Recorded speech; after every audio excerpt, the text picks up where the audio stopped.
it is time to begin the webinar entitled American Politics Today, the 2022 Midterm Election and Democratic Politics Populism. My name is Nishiyama from Seikei University, and I will be your facilitator for this webinar. Thank you very much for your cooperation. This webinar is organized by the Grant and A for Scientific Research, Right and Left Populism, New Developments in Populism Studies through Global Comparative Analysis, headed by Professor Jiro Mizushima of Chiba University, and co-organized by Chiba University International Advanced Research Institute for Advanced Academic Research, having co-sponsored. So we would like to now welcome Professor Mizushima for the opening remarks. Thank you. My name is Jiro Mizushima from Chiba University. Thank you very much for joining us for the webinar, American Politics Today. Our research group has been conducting the global comparative political research across Japan, the US, Europe, and Latin America, focusing on populism, which has become a focal point of contemporary politics. As you may know, various divisions and conflicts have surfaced in countries around the world, and political dissatisfaction has also become apparent against the backdrop of inflation caused by COVID response and the war in Ukraine. In the midst of all of this, the US midterm elections were held in November this year, and the world's attention focused on the outcome of the elections.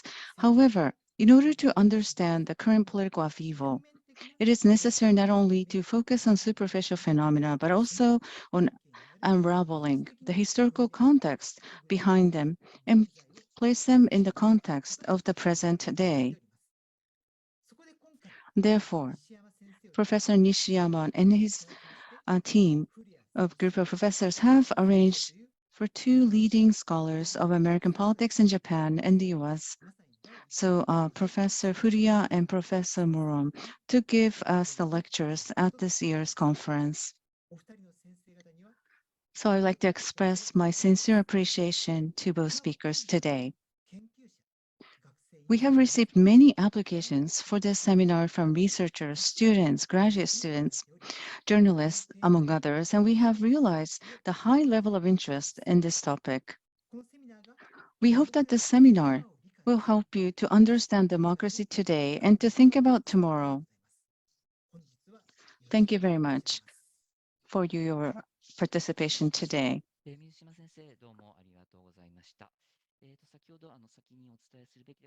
So I should have mentioned this earlier, but thank you very much, Professor Mizushima. So we have the simultaneous interpretation service today. So underneath you will find a globe. If you click on the interpretation button, then the original audio and Professor Furuya and myself will be speaking in Japanese. Professor Morone will be speaking in English. So the original sound you will be able to hear. And then you will be able to select the language of your choice, and you'll be able to hear the simultaneous interpretation. So please select the buttons accordingly. So then, with that, let me begin by explaining the purpose of this webinar, introducing our speakers.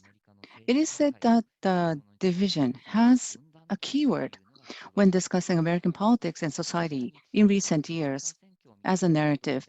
Indeed, looking at last month's midterm elections, the two major political parties were bitterly opposed to each other, and their political positions were clearly divided over issues such as abortion. Having said that, I believe that a more fundamental change is occurring in the US today, one that goes beyond the division. So first of all, I think that a fundamental question has been raised concerning that the United States is, what the United States is. As a pluralistic nation that has consistently welcomed many immigrants since its founding, the US is sometimes not about ethnicity or language, but about freedom, democracy, equality, individualism, and the rule of law. National identity has been explained in terms of a nation created by people who share what is called the American creed and who have entered into a kind of social contract. The importance of the Declaration of Independence and the U.S. Constitution, which are positioned as the documents of that contract, has been repeatedly emphasized. However, it has been noted that in recent years, both the left and right side in the United States have made attempts that could overturn the premise. Say, for example, the Republican conservative side rejected the basic democratic principle of respecting election results by claiming that the result of the 2020 presidential election were stolen by the Democrats and the real winner is Trump. Trump. This took an extreme form in the attack of the US Capitol last January when the fundamental democratic principle of counting heads instead of smashing heads was denied through the violence.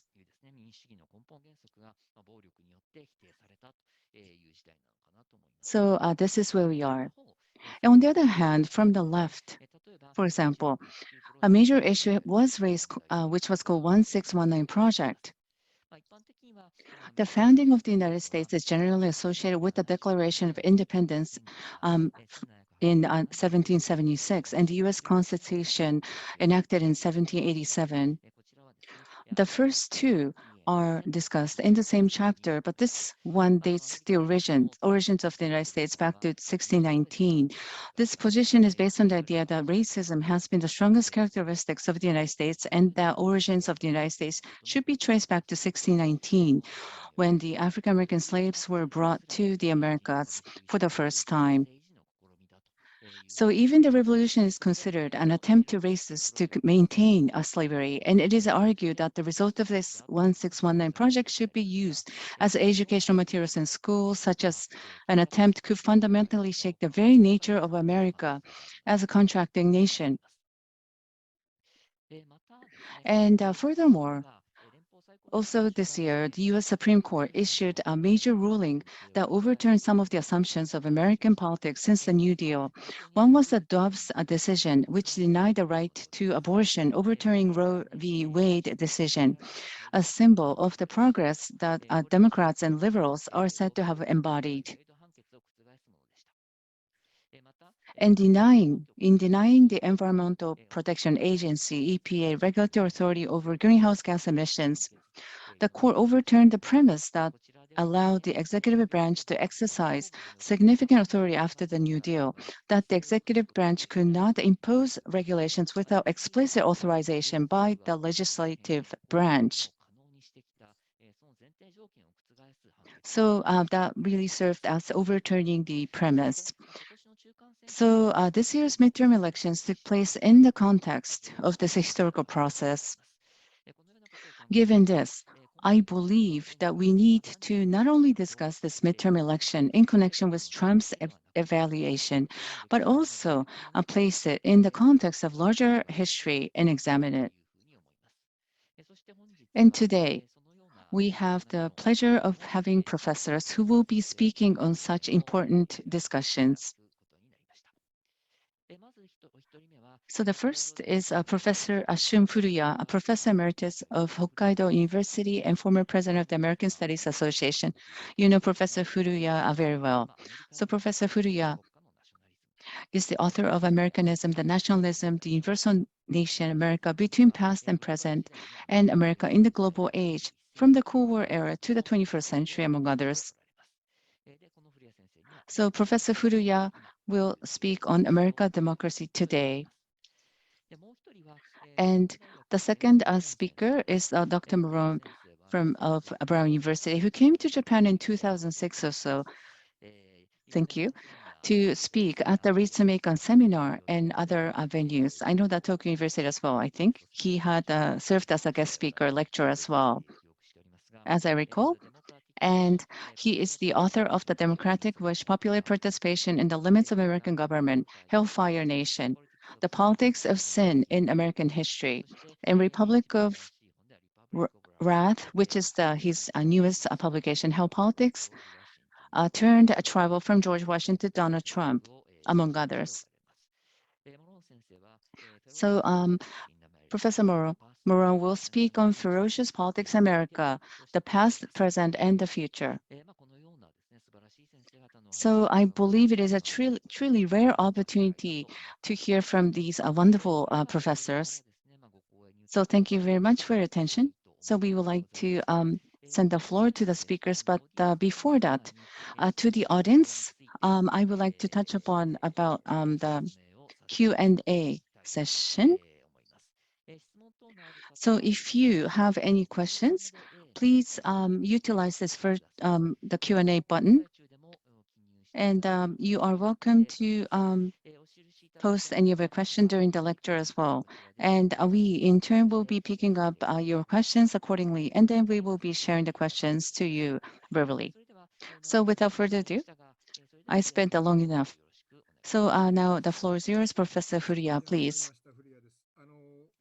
Thank you very much for your kind introduction. It's been long since I retired from the university, and I didn't have enough time to prepare for this seminar, so I couldn't study about the new topics. So I just reviewed what I worked at so far in the past, and in that context, I decided to think about the current American democracy. The recently, democratic malice, that is the mistrust in the democracy. That is a term has been said in the society. In the latter half of the 1970s, when the Carter was a president, national malice was the popular word many people talked about. I remember that. And when we look at the current, the midterm election, and this election was held in the democratic malice or mistrust in the democracy. The major focus of the issues were abortion, and the second is the democracy. And the New York Times says the election was shaped by abortion and democracy. And different the commentators carried articles about these the issues from 19 years to the 20 years old. The voting rate was very high at the 30%. It's didn't like the midterm election, and even for the midterm election, this election had the high voter turnout. For today's the issues, abortions look like one of the issue. Since the Roe and Wade, abortion had been a right guaranteed for the women. However, it was overturned by the Supreme Court this summer. So that the abortion became the big issue. So in the democracy, women's the right that was questioned in this election. And one more issue is that whether the previous election result was acceptable or not. In the United States, for the first time, previous the president, after he was defeated,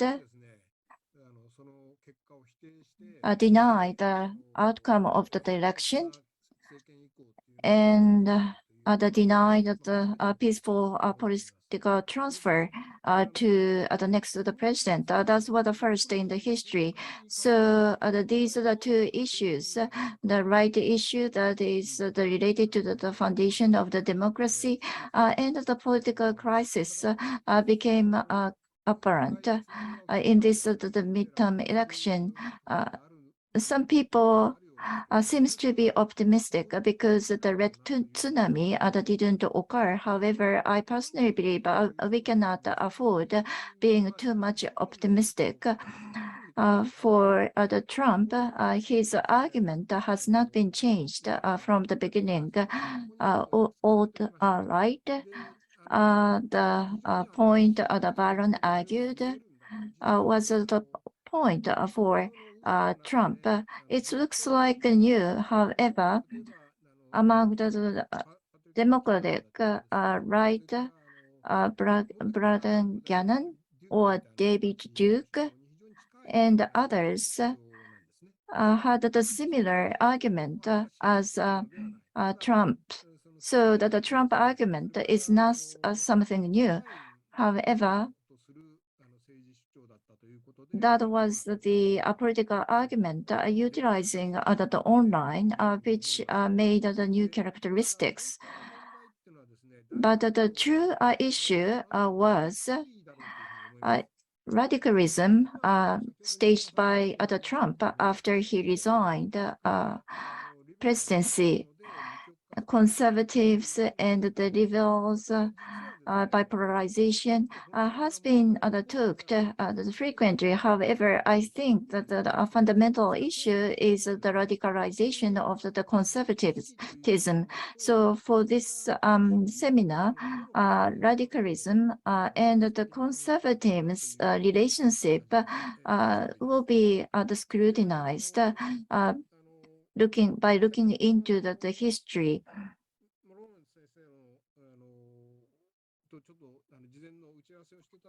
Before this the seminar, I had a small discussion with Dr. Morone, and at the beginning of his presentation, January 6th, the incidents was covered, and I was actually shocked by the incident. Local racial groups or white supremacist the groups or militia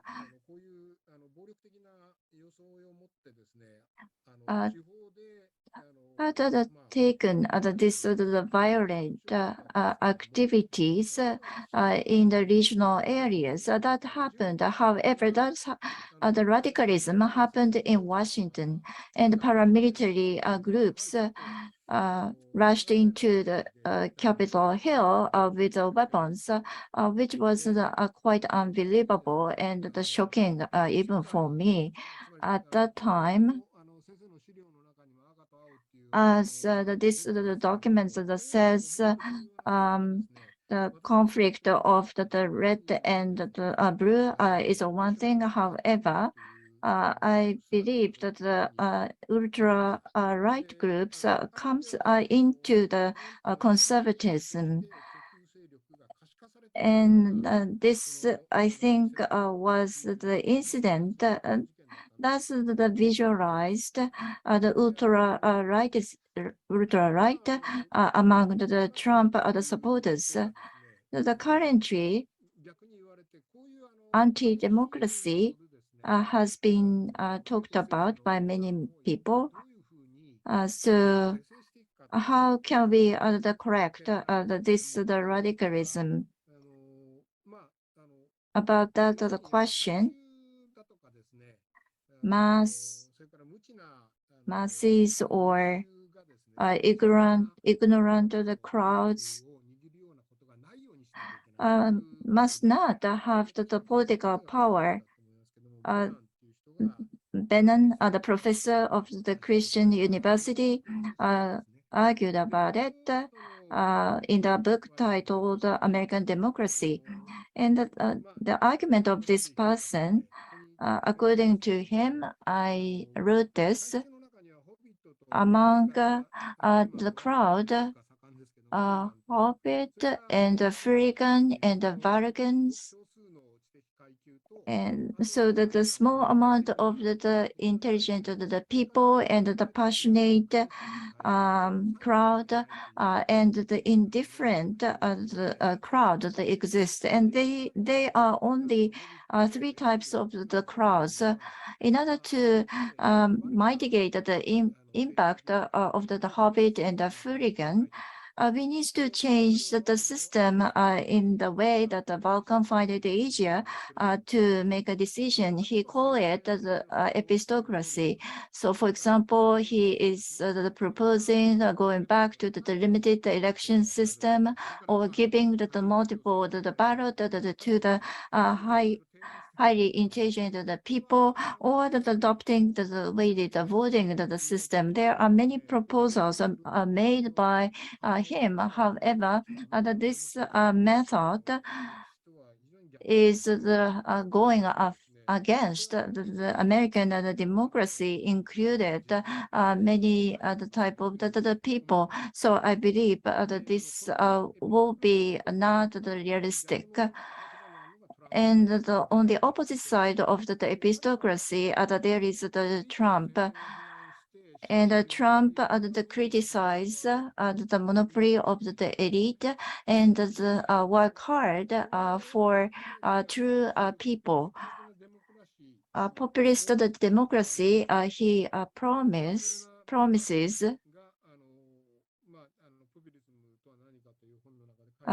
is described by from Mura, talking about the meaning of the populism and the politics of the populist politician like Trump says that they are only representing the people, but actually representing the limited number of the people and excluding the other people.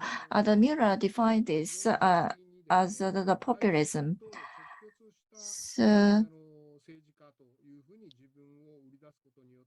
by selling himself as the politician, deeply connected to the people, he tries to control the people. That's the action that can be seen anywhere in the world. In the United States, the Hispanic and the sexual minority and the females discriminated under the sort of the populism and under the sort of populism, the incitement is happened and thus leads to the hate politics.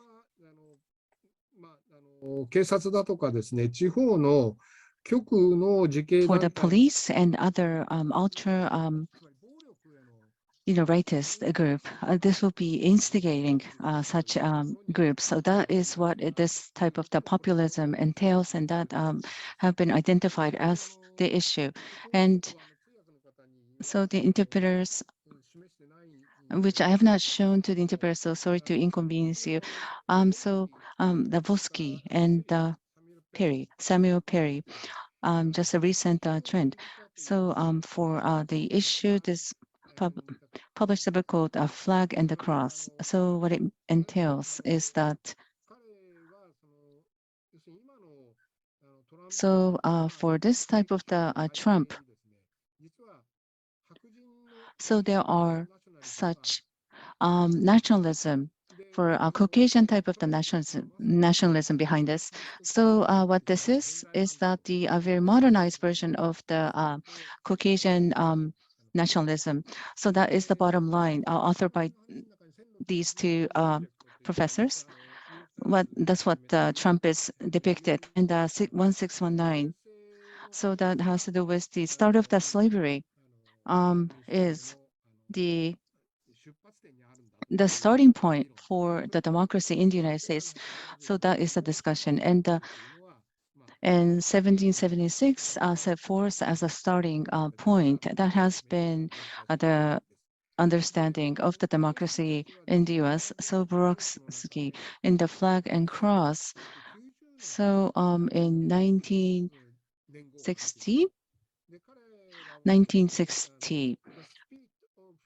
so the spirit of 1690. So this is the spirit of 1690. That is actually the starting point of the Caucasian nationalism. So the reason is that back in the 17th century, toward the end of the 1690, for the so it was completely a denial of the indigenous people and the immigrants, and there has been such conflict. So that's one. And then until then, what was introduced in 1690. So the delineation between the Caucasians and the African American was not really a clarity there. So the Caucasians and the African Americans were there was a possibility to coexist at free will. it has been the likelihood was narrowing down, but the delineation was not clear by the race and ethnic groups. So that has taken root around the time of 1690, it has been said. And lastly, so the reason why Caucasian Christianity nationalism. So people, this non-Protestant or non-Christian Christianity groups. And for those groups as well, it was supposed to be equally opened in the land of the U.S. So Protestants take a route through the colonized, and so he has changed his course to the Protestant nation. So it's a religion, immigrants, ethnicity, race, and the Caucasians and the African Americans. So that created the mainstream of the Caucasian Christian nationalism. And 1690 has been set forth as that year. And for it's not a really an honor for the American citizen, and such societal hierarchy and such order society in the society, and also the freedom with the Caucasians, Christianity members were the ones only given such freedom, and there are such restriction of freedom and such hierarchy. And in order to maintain the order, it is okay to resort to the violence. So, in order to protect the equality between the and the balance between the Caucasians and the African Americans, so such non-Protestants and immigrants. So even resorting to such violence, it was considered to be okay. Was written in by two authors. And the Mura's populism theory. So in 1690 spirits, and there are overarching idea. So the same, so there has been such discrimination on top of the hierarchy. I think the mirror's populism may be applicable to this concept. And when we get into this type of the discussion, it just so happens that when you think about the US democracy, and from political science perspective and research, it has already been identified as the challenge already. Say, for example, Judith Schuckler passed away in 1992, I believe, and she was a professor at Harvard University, and she have indicated that the fundamental issue of the America's democracy, it is the voting rights, and in socioeconomics, discrimination or disparity resides. And so how to resolve those issues serves as the fundamental issue in the U.S. Democracy. How U.S. can overcome so it's up to how the U.S. can overcome those disparity.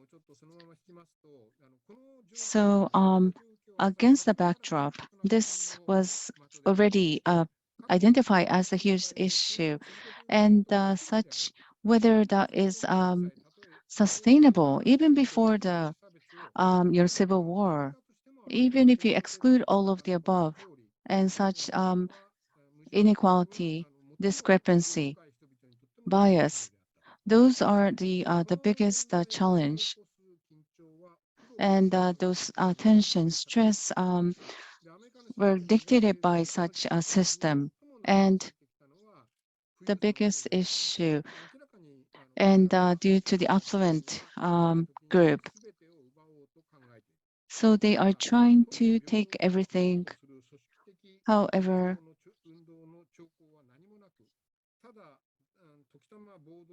so sometimes there are riots And yet, the wealthy group are continues to be very worrisome.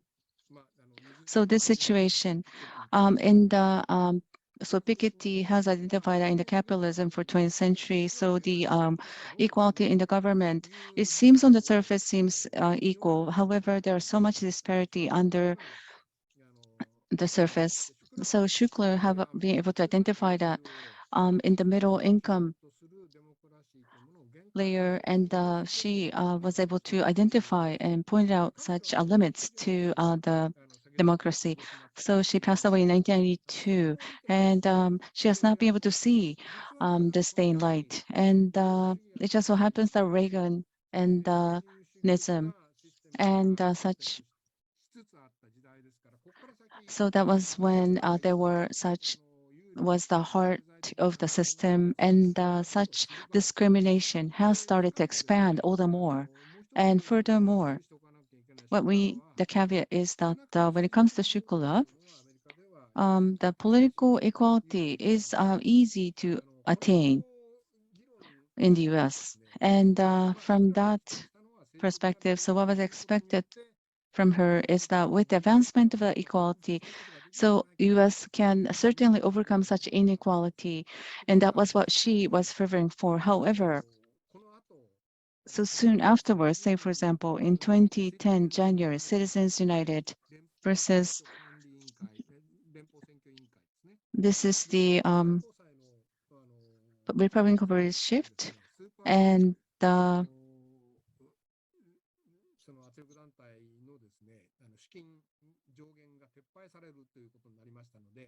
so such limit has been taken out. So such inequality has started to advance all the more.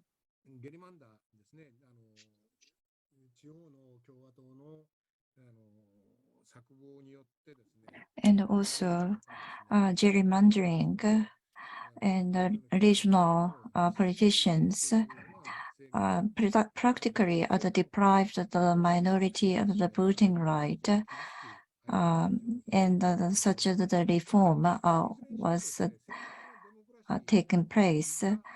But either way, political democracy, the errors that the political democracy is emphasized was gone, so that the political democracy and the social equalities has been diminishing. That is what has been said over the past 10 years. Originally, I imagined who would be the similar type of the politicians to Trump. And at the beginning, I thought it's the McCarthy. So this is the number 3 of the resume. I prepared a lot about this argument. When it comes to the Marxism argument, McCarthy was demagogue. That was what the journalist at the time criticized him as the demagogue. So when we think about the Trump together with the McCarthy, there are a lot of the overlap. There is the biography of the McCarthy translated in Japanese, so I recommend you to read. So that the McCarthy is quite similar to Trump. At the time, the political scientists was wary of this trend. 60s neoconservatives was wary of that, and also the people that are supporting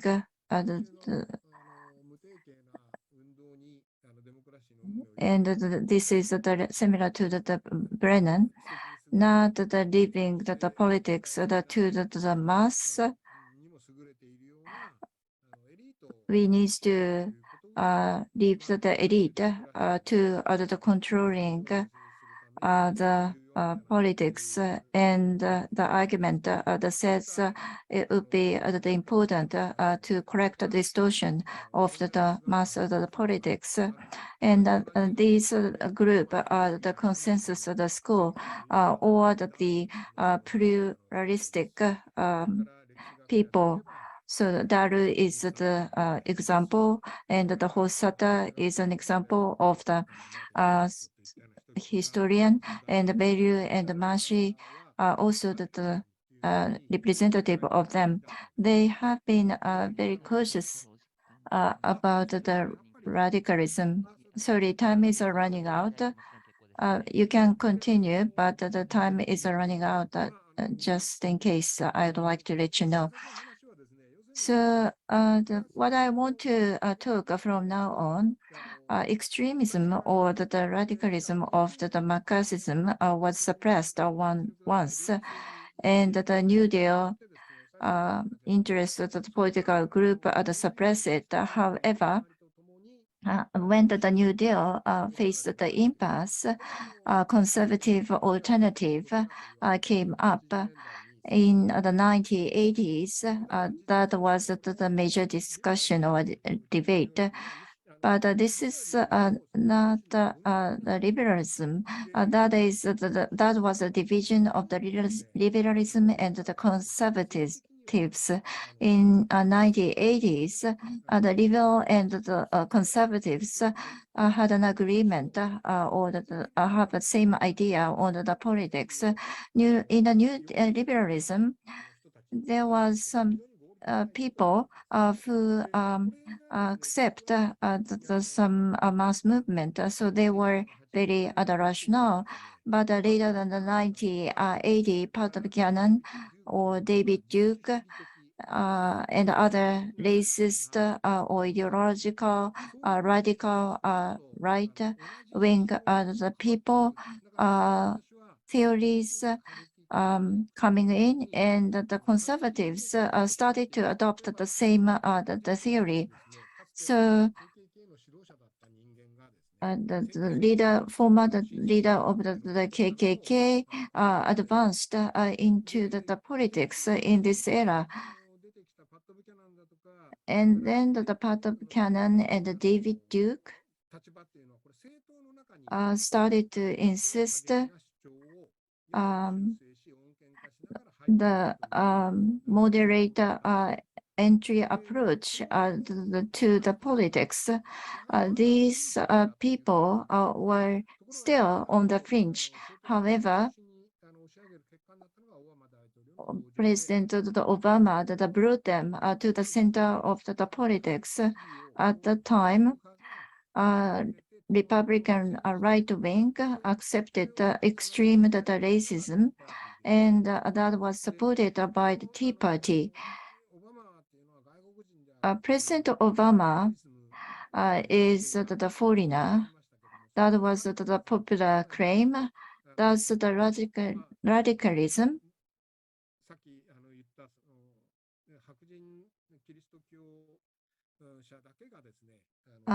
Is related to the belief that the Caucasian Christian is the authentic American.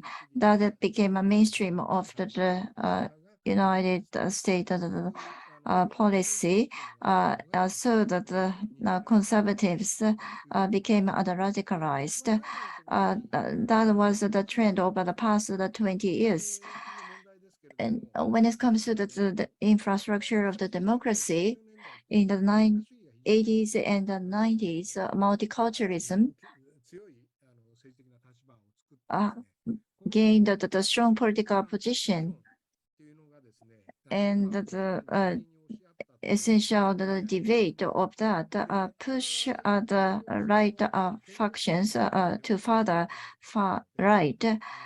So the interesting point, how do we think about the democracy of at the time of the founding United States, there good some people like Gordon Wood, who has been highly valuing U.S. Constitutionalism, tend to argue that the American democracy is resilient enough. However,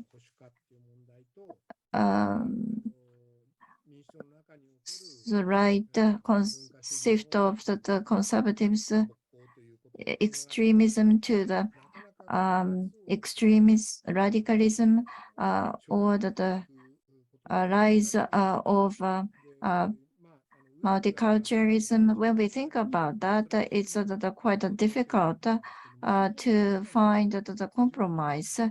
And probably, according to the Wood, judicial system will work as the mediation function. However, the judicial function has been become the partisan, so that I think that it's quite difficult to correct the current multiculturalism. That's all. Thank you very much, Furuya-san. Your content was very informational, but in the interest of time, I have to end here. Sorry about that. Next, Mr. Dr. Morone, could you start your presentation? Yes, thank you very much. What I have to say will agree very much with these excellent comments by Professor Furuya. Now, I hope you can see my screen. I will talk today about the ferocious politics in America, the conflict, the fighting that's already been described. And I wanted to look at the past, the present, and what I think the future will be like. Let me say before I start, let me thank you for inviting me. I had a wonderful time lecturing in Japan some years ago, and met some of the people perhaps who are listening. We could not have imagined the world we live in now, both politically, and here I sit in Paris and talk to you in Japan. 15 years ago when I was here, that would not have been possible when I was there in Japan. So thank you very much for inviting me. Let me begin by asking the question that Americans are asking, and we're asking in a shocked way, which is whether American democracy is in deep danger today. As you just heard, for the first time in US history, a president who lost, and lost by 7 million votes, refused to accept defeat. And to this day, 2 years later, 70% of Republicans, 70% of Trump's party still deny the election results. Election results are very clear, but they are denied. And so this raises the really shocking question, is American democracy in danger? Professor Nishiyama mentioned the American creed when he introduced this panel, and most Americans 10 years ago would have said, of course, there is something in American culture and institutions that hold democracy firm. And yet here we are, 10 years later, 10 years after most of those people and most political scientists would have agreed with that statement, worried about the existence of American democracy. So I want to ask two questions. First, is American democracy really in danger? And second, under that question, how did American politics become so conflictual, so angry? Why did the differences become so great in the United States? So two questions, is American democracy in danger? And under that question, why are we fighting with one another, we Americans, so hard? To answer these questions is my purpose today, and I want to explain both what I believe is happening and what's likely to happen in the future. Now, Americans love cars, so we always talk at the beginning of our lectures about a roadmap as if we were taking a car journey. So my roadmap has 4 parts. First, the question I just asked, is democracy in danger? Let me explain why some people say yes, why some people say no, not really, and give a historical background to each. Part 2, I will try to explain the underlying question, why there is so much conflict in American politics today, and particularly conflict fueled by political parties. We call it partisanship party conflict. Third, I want to look not at the usual explanations, but the underlying story of race and immigration. I think that is the real heart of the matter. And finally, the future of American politics in my conclusion. Now, here are some images of crowds taking over the Capitol building in Washington, D.C. Here they are charging in, screaming and yelling that Trump won this election. Shocking images, police being beaten, police, some of them even being killed. Those images just stunned Americans as we watched them, and they really brought to mind the fear for American democracy. What was going on with those images that Professor Furuya talked about as well? First, the simple refusal to accept a defeat in an election. Now, if you don't know about American politics, there is one key feature to our elections that has to be explained. We don't simply take the popular vote and translate it into winners and losers. Rather, each state is worth, we have 50 states, of course, each state is worth a certain number of points. There you can see the map of the United States on the top left of my screen. So California is worth 55 points or electoral college votes. And there all the way on the right, that blue state, Georgia, is worth 16 votes. Now, Trump lost by 7 million votes.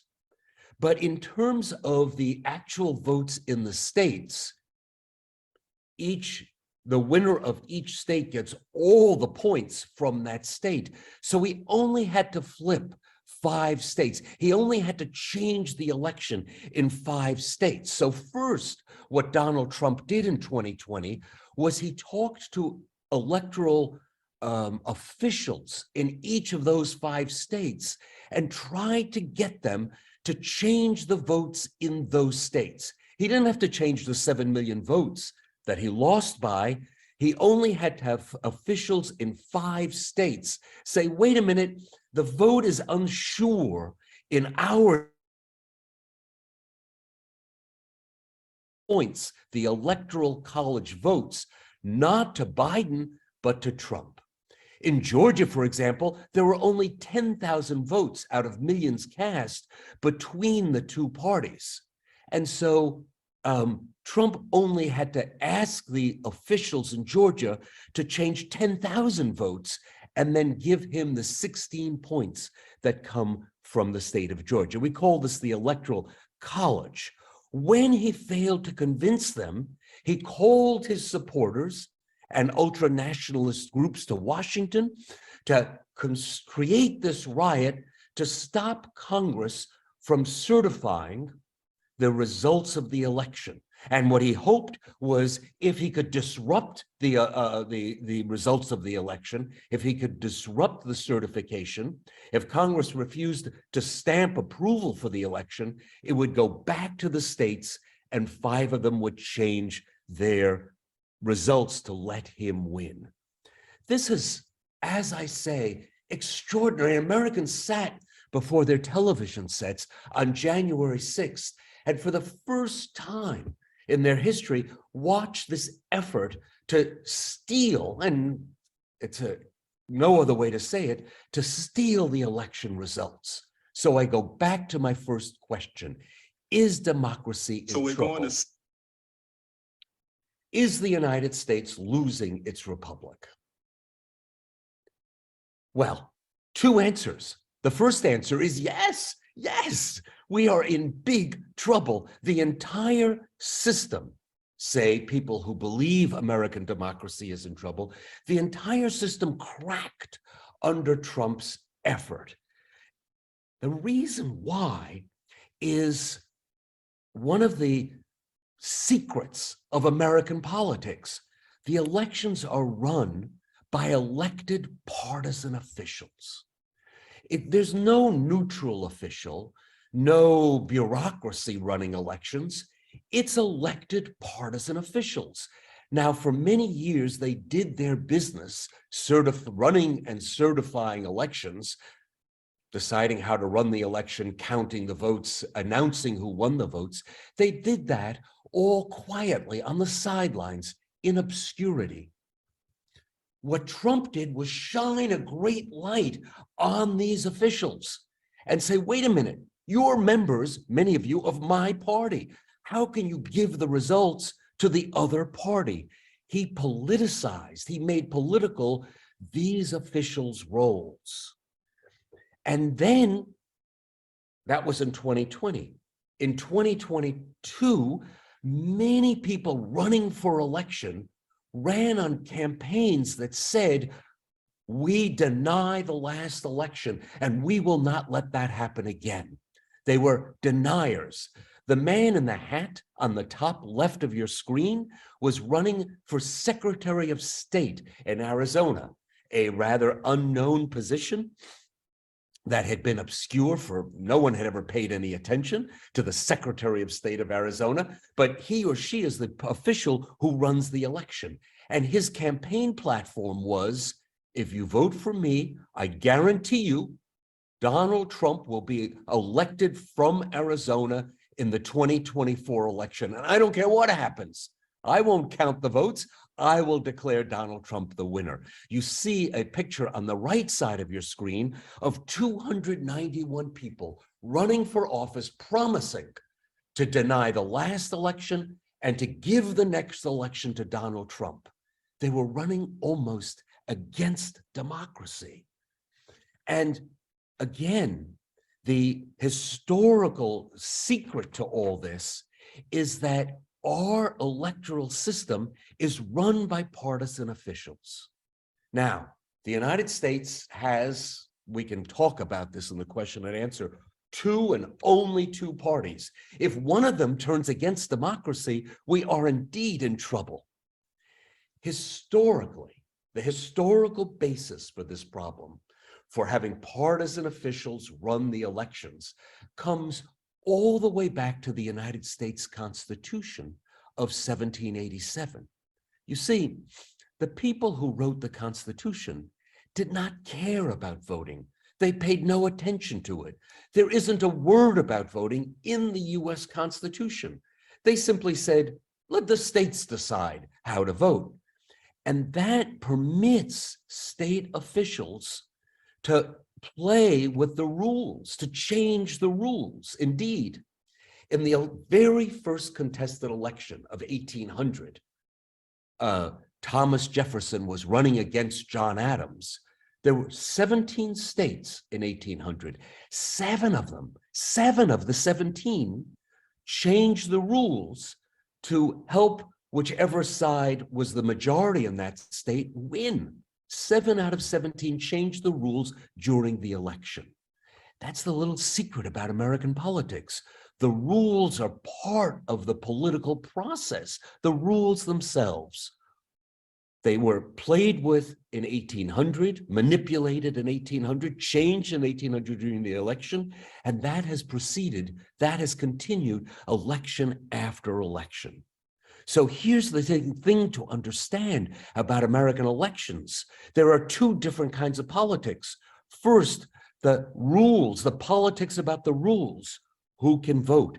What are the voting districts? How will we vote? When will we vote? How will we count the vote? All that is subject to politics and politicians. And then the TV cameras come on and we count the votes. But notice there are two different systems. So in a very partisan, conflictual time, this process, the politics of how you decide how to run the election, has become very, very important and very visible, and is a vulnerability, is a danger for American politics itself. It's always been there, this partisan, this conflictual, this political way of running elections. But now in highly partisan times, we see it much more clearly because people have an incentive to turn to politics to win the election. The other side says, wait a minute, is the United States losing its republic? No, we're not. Notice that in 2020, the system worked. Not a single state changed its vote. This is a very conservative man I have pictured here, Brad Raffensperger from Georgia. Trump called him and talked to him for an hour. He taped the conversation. And even though they were members of the same party, Mr. Raffensperger told him, you don't have the votes. You lost by 10,000. I'm not going to change the election. You lost. Again and again, Trump called people and they said, no, we're not going to change the votes. And then in 2022, in the midterm that happened 2 weeks ago, the election deniers almost all lost. And so Americans seem to have reset and said, no, we don't want election deniers running our politics. So the big sigh of relief, the whew, that you might have heard from America in 2022, in just 2 weeks ago, was that the effort to put election deniers, people who said, we don't care what the election results are going to be, Trump will win 2 years from now, almost all of them lost. But there remains a deeper question. Why is America so angry? And this brings me to part two. Part one, I suggested, is America losing its democracy? Some say yes, but maybe not. But under that question is the question of why the United States has become so partisan, so angry, so different. And there are striking differences between the parties. 25 years ago, when pollsters asked Americans, would you be very upset if your daughter married a member of the other party, if your daughter married a Republican, only 5% said yes. Today, 70% say, yes, I would be very upset, but parents needn't worry. One of the big questions on all the dating apps is, what party are you in? And people won't date across parties. Republicans don't date Democrats.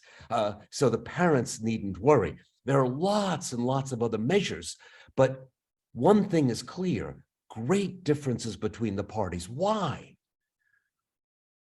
Reason number one, the parties believe completely different things. The chart on the left shows environmental politics.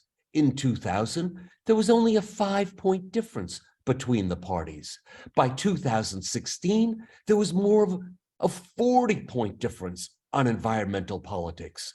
They've come to, and it's grown since 2016, the parties have come to believe different things, deeply different things. Secondly, something that's not often noted. American elections have become very, very close. Each, in the last 14, and since 2020, there have been 14 changes in the White House, the upper house, the Senate, or the lower house. We elect those each separately. 14 changes. That's more changes than any other comparable period in American history. With very, very close elections, there are incentives for both parties to fight very, very hard, and even perhaps to cheat. There's a picture of Newt Gingrich. Reason number 3, he introduced a fierce kind of politics in the Washington, D.C. He said, this is war, take no prisoners. And now both sides play that way. The people who run Washington, our Congress, is a government of strangers to one another. So the fourth reason is elections have gotten so fierce and they change so often that the congressional leaders, the represented leaders, stay in their districts. They fly into Washington on Tuesday and they fly out on Thursday, so they don't know one another. They don't work together because they don't know one another, because they're afraid to leave their districts. And finally, we have the media. Each side listens to its own side. So there's 5 reasons usually given for our very close elections. The parties believe different things. The elections are very, very close in an unprecedented way. Gingrich rules, fierce politics. Number 4, it's a government of strangers. And number 5, the media. But I want to, part 3 of my talk, I want to introduce a 6th reason, deeper than any of these reasons, for the great conflict in American politics today. The biggest conflicts in American history have always been, as the previous speaker so nicely put it, about 2 questions. One, race, and the other, immigration.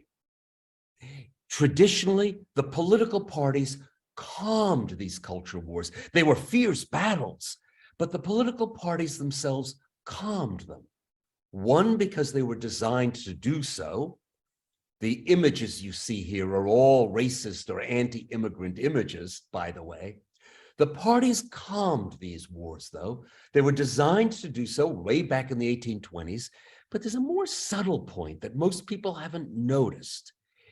Each party took a different side in the culture wars.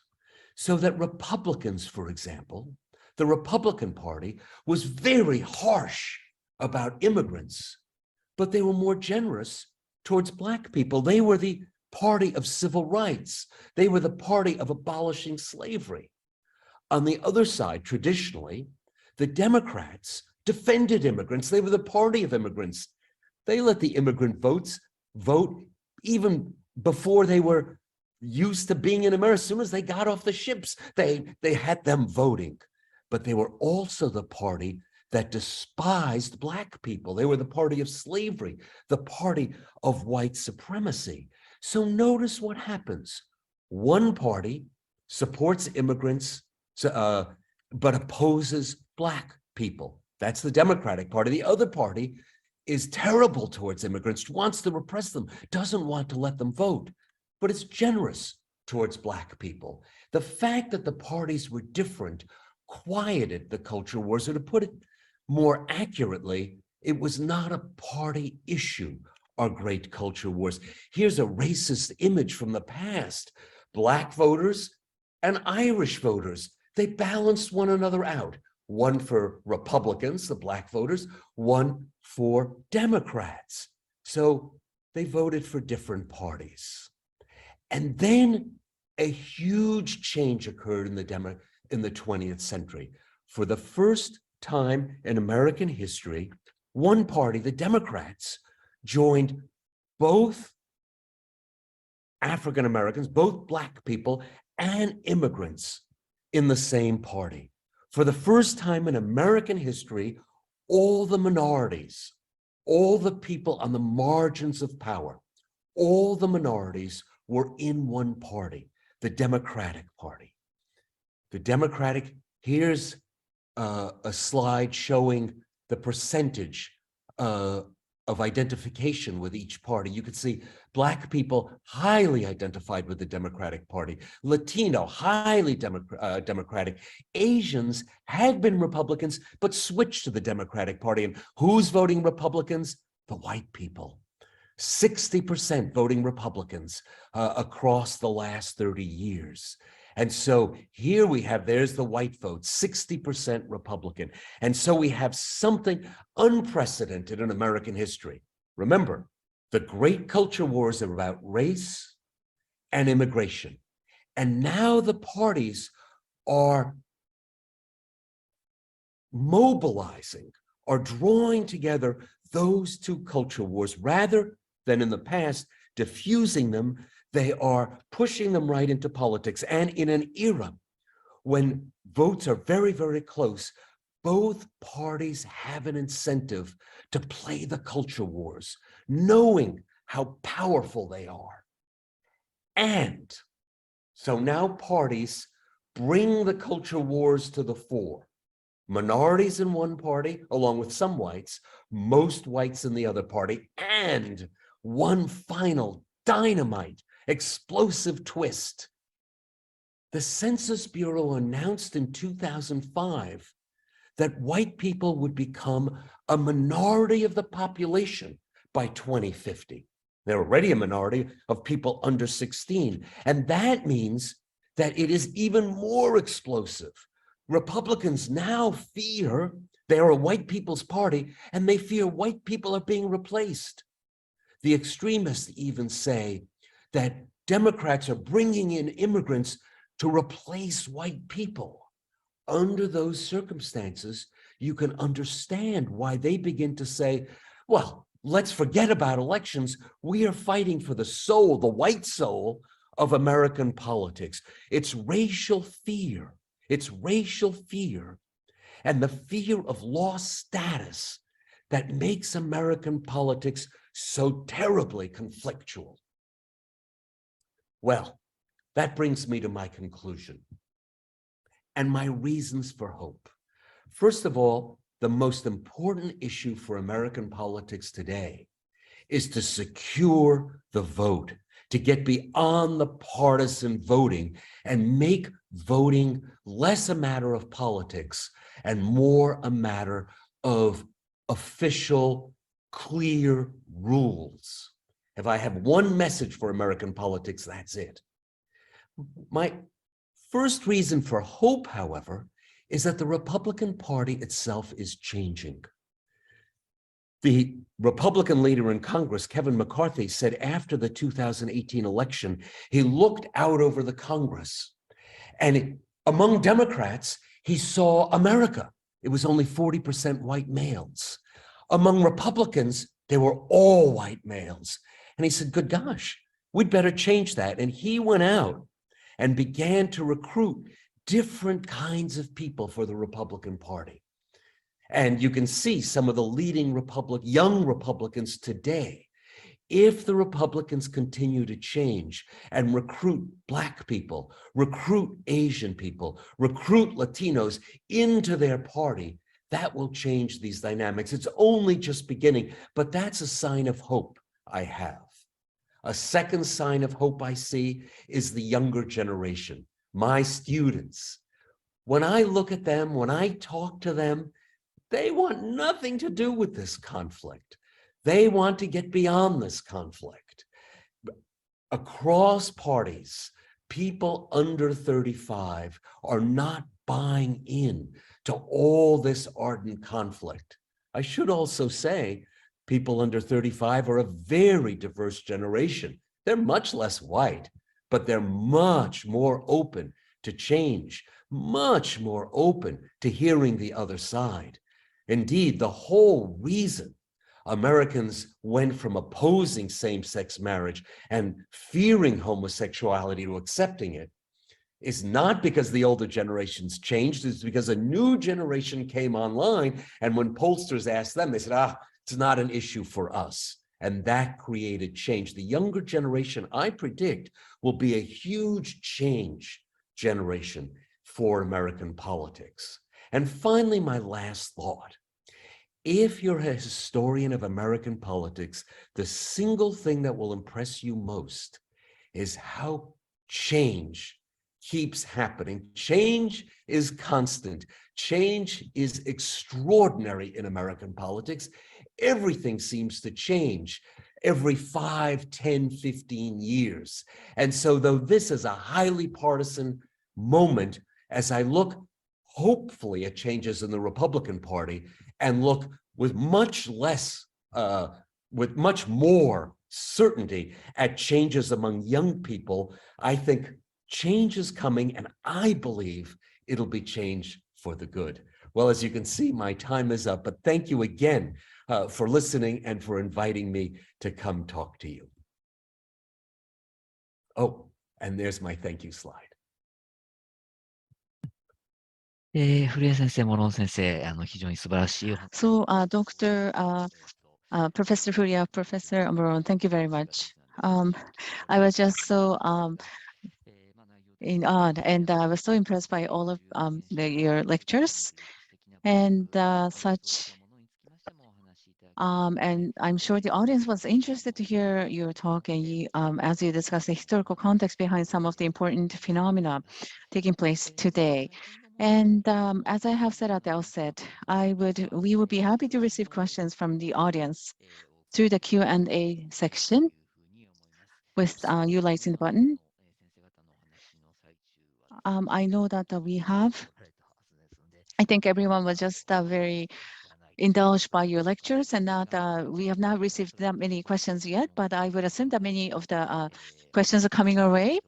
So, and I know that amongst which I would like to select a few questions. That is the order of the day. So I know that you are about to post your question, but in the meantime, let me start by asking you one or two simple questions, if I may, if that is okay.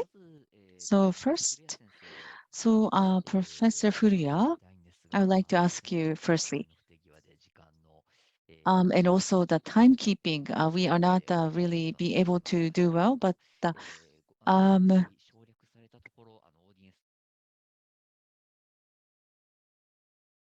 very much interested to have wanted to hear you touch upon this. So if I may, so what was interesting in your talk was the right-wing extremism originally existed in the US and have been contained. However, it has gradually manifested itself and become legitimized as conservatism. I think that was was touched in your lecture. And I think that the recognition of the need to curb the extremism that may be inherent in democracy has been held since the founding of the country. And Madison was trying to create a mechanism to systematically curb it. And so specifically was assumed that a large republic political parties and judicial branch will be important. So that really resonates to the Constitution. And it's a large republic and judicial system and such political parties that resides. And and I know that with the extensive media, there's a large ones and have not been able to. And Trump has actually overtaken that.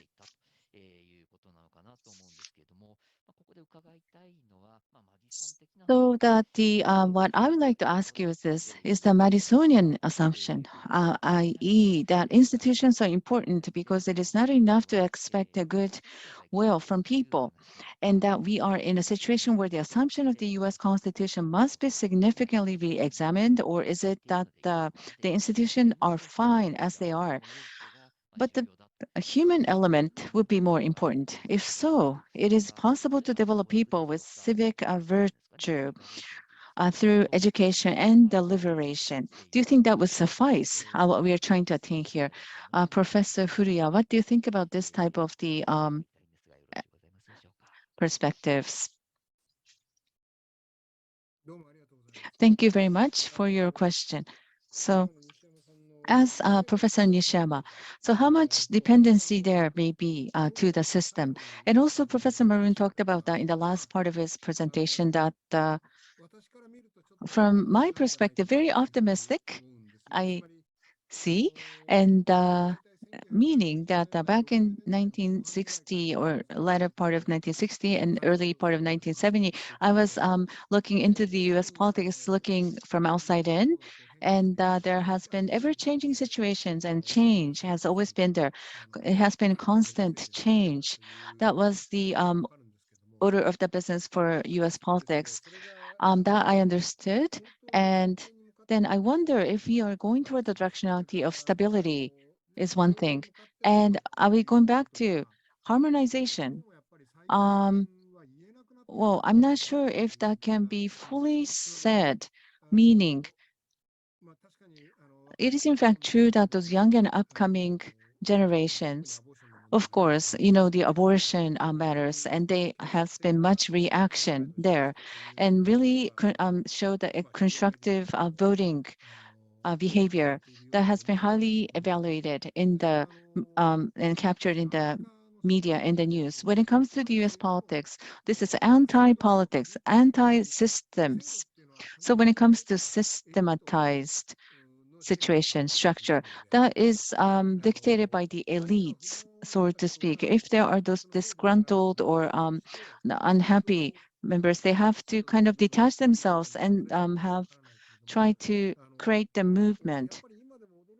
So what it surprises me even now is that there's so many radicalism and the leftists and rightists and those small and like a secret faction and those civic groups. There's so many across the board, all over the United States, especially in the red states, the rightist and those secret groups.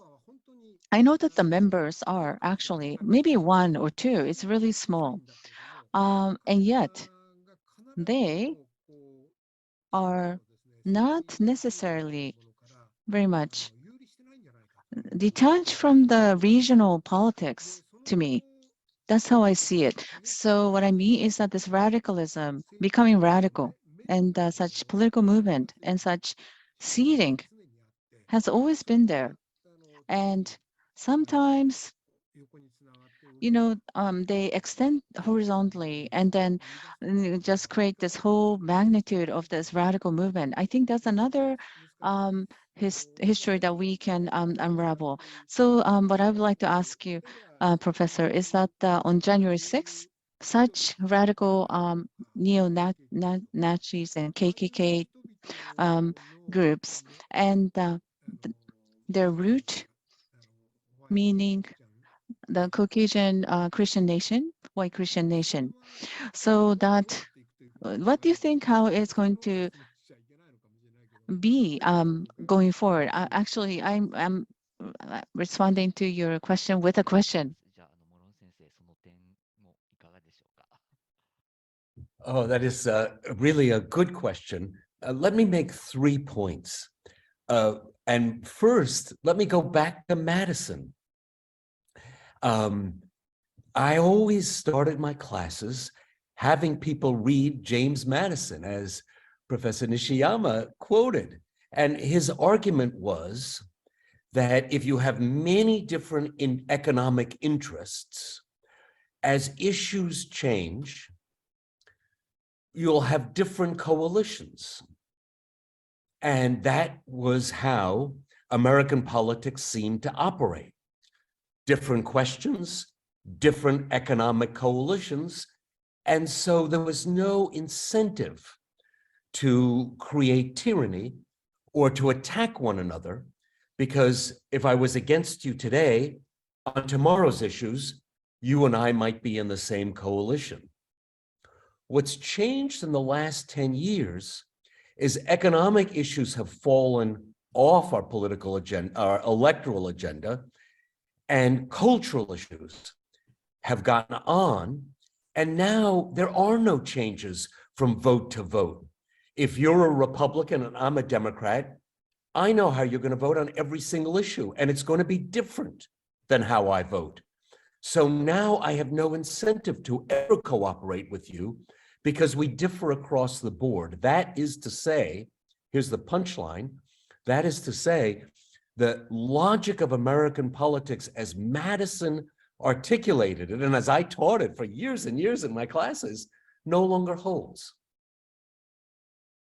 Across issues, people don't change sides. It's always one side.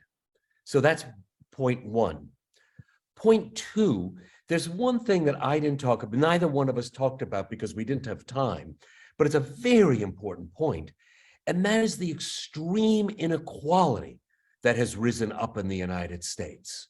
If you look back at the inequality figures that economists have, in 1970, the United States and Japan were roughly equal in terms of the distribution of property. Today, you could not compare sensibly the United States and Japan. Japan is about the same in the distribution of property.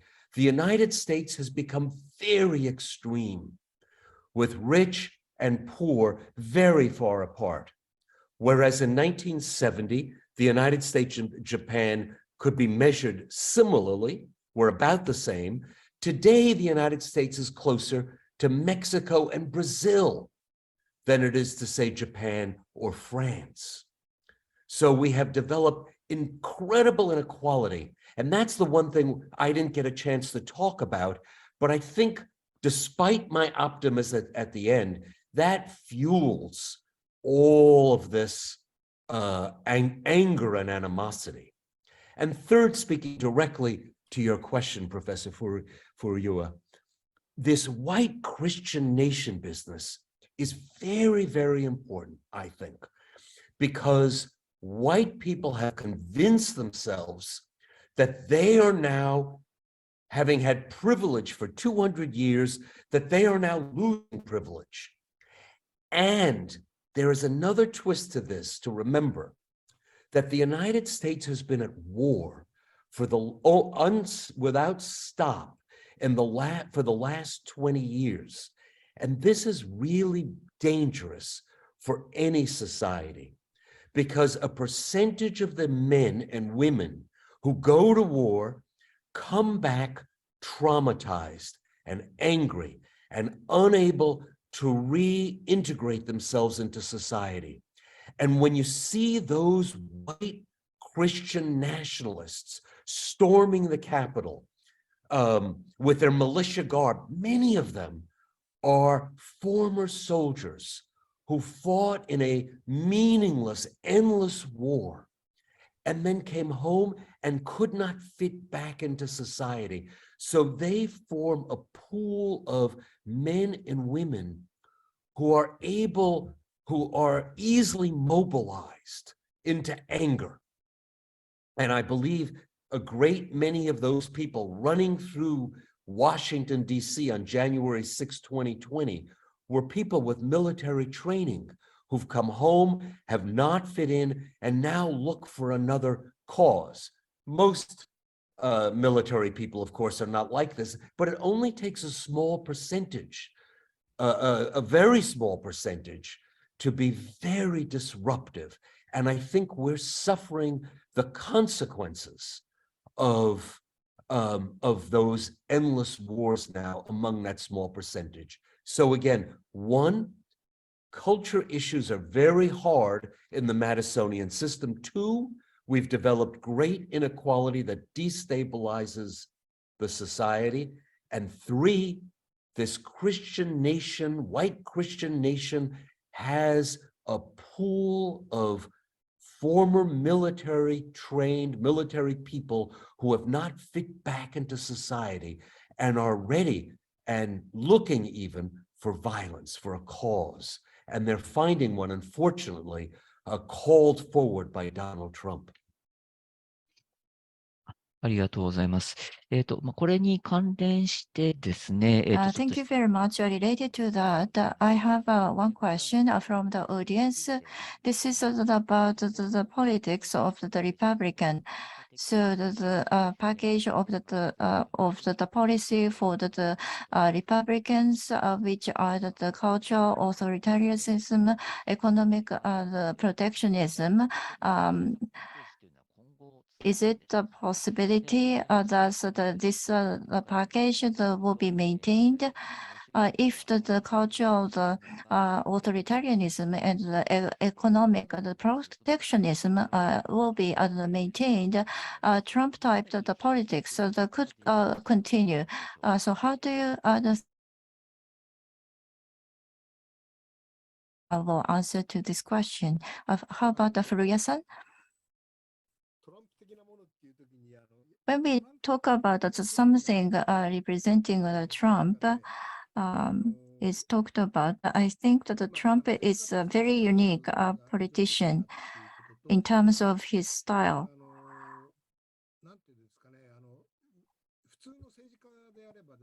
if it's the regular politician, his type of the behavior cannot be taken, but he is the brazenly taking that's the stance. So that's the pushy, aggressive the behavior cannot be imitated by other politicians. So Trump is very unique in his character. So how is his character tied to the Trumpism? So the characteristic of his leadership is quite unique. And we need to think about his background. And he was born in 1946 at the same age as me. So I think that the days will be counted. I guess that you will live long. However, whether some the new politicians, alternative to Trump, come up or not, there needs to be thought about the characteristics based on the characteristic of the Trump's. And his characteristics is quite similar to the McCarthy, and that he has the high capability as a demagogue. When he emerged, I didn't see the beautiful quality of the Trump. However,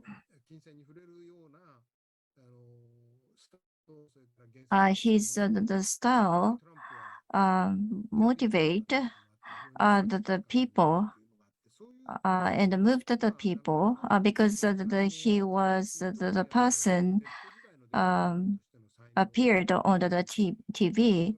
So I'm not sure whether we can find the other politicians comparable to Trump going forward. However, a small organization and after the big boom, some people became obscure, and then somebody come up from that's the same ideology. So no matter how we try to get rid of them, that's types of the people will stay in the society. I think that there is the big thing in terms of the 1960 spirit, and the Americans highly evaluate volunteerism, so that I guess that there would be the people who volunteer to do the same types of the movement. So the root will be remain in the society for a long time. So for the Trump, I am not sure whether he is the pathogen or the virus. It's a rude to say. However, he has the characteristics like a pathogen. However, at the root of that,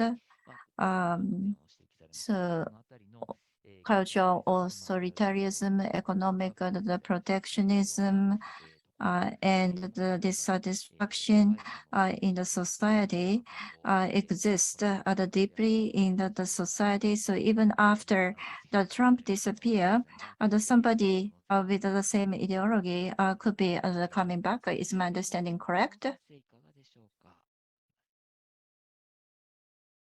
So Professor Morone, would you like to make any comments, please?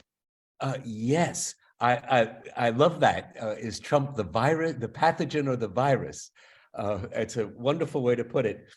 I think you're absolutely right, Professor. Trump is unique. There is nobody like him. But he is, to use another metaphor, the hammer that exposes what's weak in the institutions of American politics. So while no one is quite like him, he really has exposed weaknesses in our political system. His shamelessness, his demagoguery has shown us where the fault lines, where the dangers lie in our political system. Things we took absolutely for granted are now exposed as things that are not institutionally secure in our system. And in that sense, non-Trumpists, people who are not like Trump, can nevertheless follow in his footsteps. So we'll have to see whether they indeed do. The big conversation in the United States right now is whether or not Trump himself is finished in politics, and we'll have to see. People point out that he has now lost 3 elections in a row, 2018, 2020, and 2022, and Republicans now are fearful that he will take the whole party down. So very interesting dynamics. Common people love Trump in the Republican Party, but the leaders, more than ever before, fear that he might actually drag them down.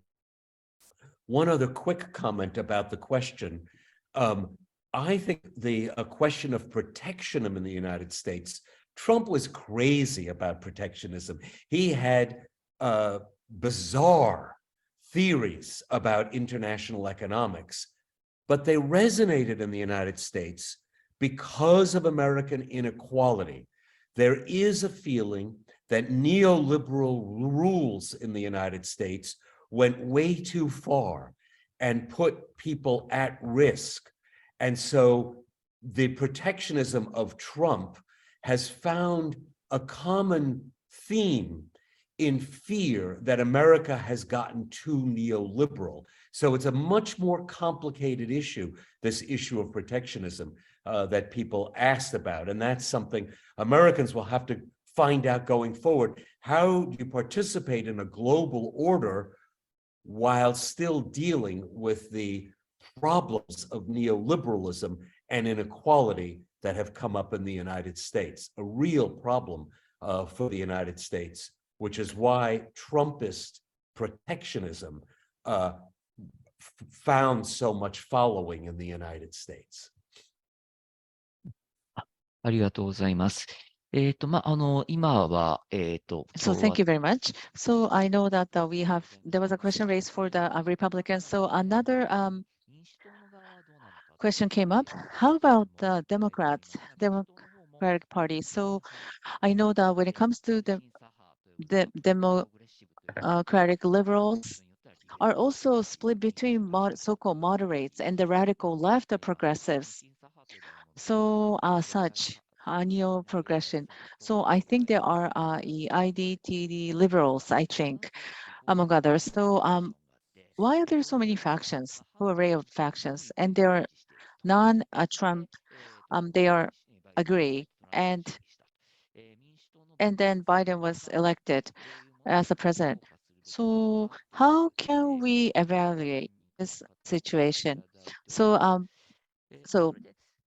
how should we evaluate the division of and fragmentation within the Democratic Party is a question. And as I was looking into, and I come across some of the interesting articles in the Washington Post, I know that this time in the midterm election 2020, and it's a very, very different story from 2 years ago. Back in 2020, it was like a Sanders type of the revolution, Medicare for all. That was the rhetoric for the masses. But this time, the candidates for Democratic Party seldom use that kind of terms. And Obama and Biden were asked, and Alexandra Cortez and Sanders, they were seldom asked to serve as the supporter. So so-called lefties within the Democratic Party. So professors, can you touch upon those aspects, if you will? So then again, Professor Furuya, may I ask you to start? I think you should ask Professor Morone. Yes, then Professor Morone, would you like to make any comments? Oh, yes. remember, in the United States, there are only two parties. Traditionally, parties have a huge range of views within the party. You ought to see the Democratic Party today as a normal party in the United States. If you go back, for example, to the era of Franklin Roosevelt, the Democratic Party included very, very conservative Southern racists and communists. It was a terrifically wide range. And that is true of the Democratic Party today. That's how parties have always been in the United States. What is unique is the Republican Party, which has almost no range at all, which is less a party than a movement. It has all the characteristics of a mass movement, of an uprising, of populism, and is much less a coalition of interests. So I believe it's healthy for a party to have debates. Single payer, Medicare for all, is not a crazy idea. Medicare is a very popular program. It pays health care for people over 60. Paid for everybody, for people under 65 as well. The United States government already pays 60% of all healthcare costs. Why not make it 95% of all healthcare costs? Moderates in the Democratic Party say, no, that's nonsense. Let's have much more moderate policies. That's a very healthy debate. I think what's unusual, again, is the Republican Party that has almost no debate within it. And that historically is a very unusual situation. So why have the Democrats gone from this great debate in 2020, Bernie Sanders versus Joe Biden versus all the others, to the midterm where there is almost no debate? The answer to that is fear. They are terrified, the Democrats are, that we will lose our democracy, as both Professor and as both of us have discussed. And so that has united the Democrats around a simple idea. Let's try to get back to a normal situation. But I think there is a very broad range within the Democratic Party and a much, much narrower range of opinion in the Republican Party, which I think electorally probably makes the Republican Party easier to manage, but much harder. It appeals to a smaller spectrum of voters because it is such a short spectrum, such a limited set of issues about which it feels strongly. Over time, hopefully, Republicans will also go back to expressing a range of views as parties have traditionally done in the United States. ありがとうございます。古谷先生、何かございますでしょうか。Thank you very much, Professor Morone. So, Professor Furuya, please. 私 So, I would say that when it comes to this midterm election, I think what intrigued me was that when it comes to abortion rights, back in the latter part of 1960 or so, this has always been an issue. And I think when it comes to abortion and economical aspects, say, for example, intangible was the crux of this matter, I thought. But then those young up and coming, generation, there was a huge reaction. This is a tangible right, physical right movement by the females. I think many of the such reactions came to that idea. And this is just my gut feeling, but I think the census, I have not really able to see the results yet, but why you went to vote, cast a vote due to the abortion, I think you can kind of interpret from that as well. So the cultural aspect seems intangible, but then it's changing gear and extending that to environmental climate change matters. Well, is it intangible because it's environment? But then you think about this, and it may entail a lot of the economic aspect as well, and such implications. So the cultural perspective, and for the Democrats to, if that can kind of become the aggregation in a concerted manner, and to change the way they interpret this. I think we have got to the juncture point. As that's my take when I'm looking at the abortion issue. In the past, a person called the McGregor Barnes claimed the four major party system. That means the nominal party competition and conservative and liberal claims have been intersects. So there are four quadrant. That is why the politics worked. However, it's collapsed. And then a person like Trump, who aggregate the conservative idea into the three categories. And how can the Republic deal with it? Probably only with the big the concept they cannot fight.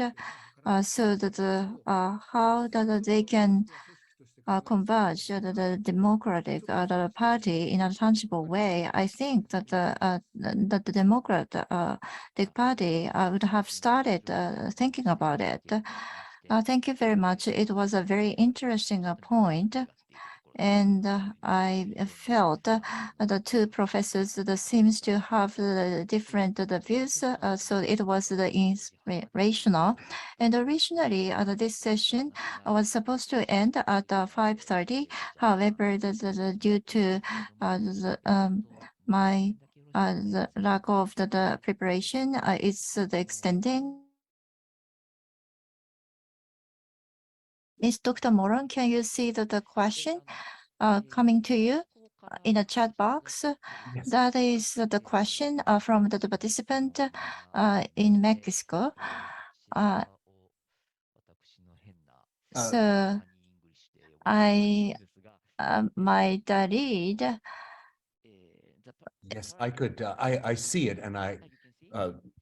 The partnership has become more common in our country with the populist discourses of our actual president. His similarities with former President Trump may be seen, may be not seen if we just consider that they have very different discourses because they are from different political wings, left and right. But I think that both of these characters, public discourses, tend to separate society with a superficial analysis of problems, easily assimilated by citizens, but wrong if analyzed.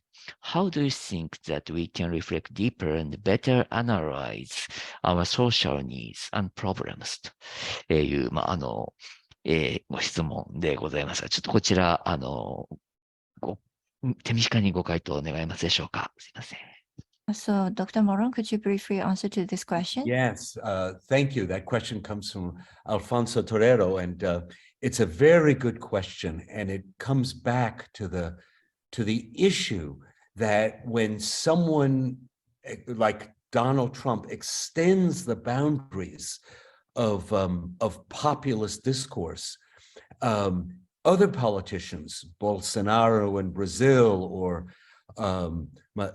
in Mexico as another example, other politicians begin to emulate him, and that there's learning and unhappy learning between societies.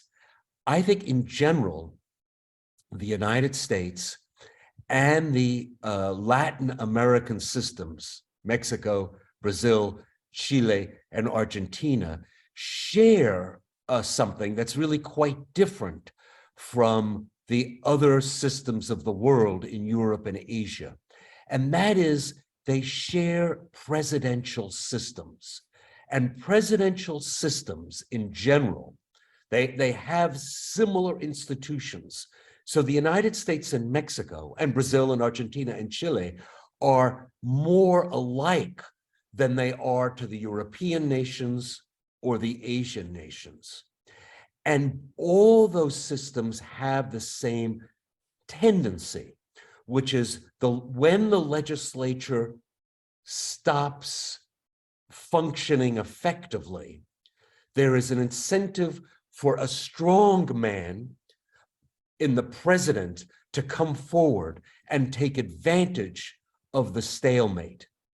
It's more difficult to do in a parliamentary system, so that I think you're absolutely right to see similarities between the US and the Mexican system, and that Donald Trump has shown people operating in presidential systems, in systems like ours, how you can push the boundaries of power. Before that, the great example had been Perón in Chile, and in Argentina, I'm sorry, Perón in Chile, but now Donald Trump is the great example of that, and people are emulating him.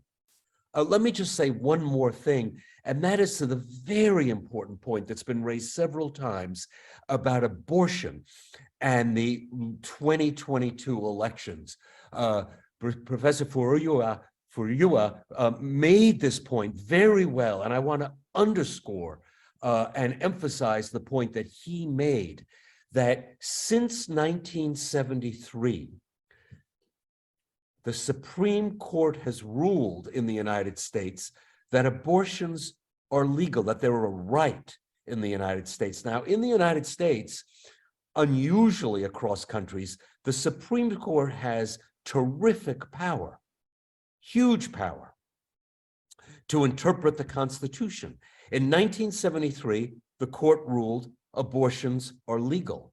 Since about 1980, conservatives and Republicans have organized a great deal of their politics around overturning that ruling, and have pushed and fought to win over the Supreme Court and overturn that ruling, which they managed to do in a decision called the Dobbs decision just last year.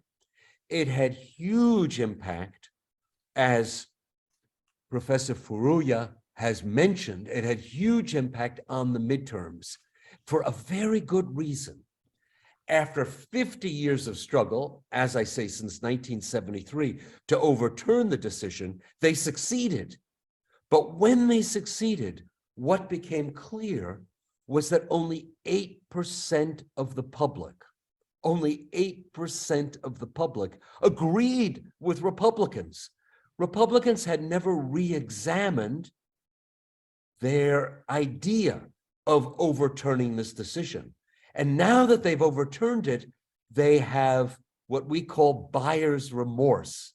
A great many of them wish they hadn't overturned that decision, because they now see their perspective, one of the organizing perspectives of their party for the last 50 years, is a small minority position, very, very unpopular among young people. This will be a great issue in American politics going forward, now that the Supreme Court has done the Republicans the huge disservice of giving them what they thought they wanted.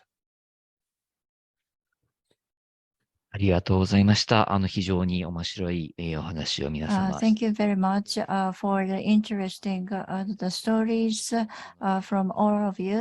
Still, there are a lot of the things I would like to ask. However, unfortunately, the time has passed. Sorry for the back to the time management. So this concludes this session. But Thank you very much to Professor Furuya and Dr. Morone. So I'd like to extend a heartfelt gratitude to both of you and the more than the 100 people who are participating.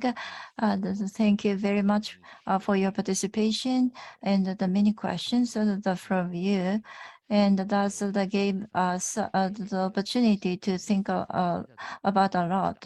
So I extend a gratitude to the audience. So thank you very much. This concludes this session.